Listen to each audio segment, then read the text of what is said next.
मुलं पालेभाज्या खात नाहीत, मग टेन्शन काय घेताय? हा व्हिडिओ पहा आणि या पद्धतीने बनवा, नक्की खातील।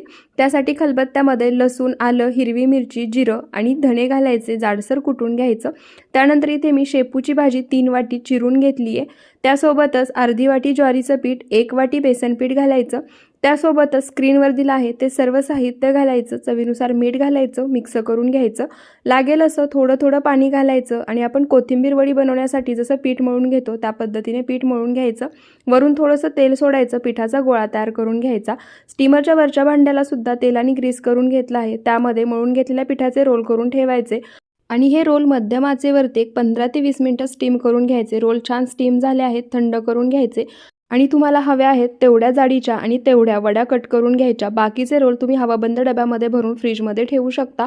त्यानंतर वडी तेलामध्ये तळून घ्यायची, मस्त वरून कुरकुरीत खुसखुशीत, आतून जाळीदार अशी शेपूची वडी तयार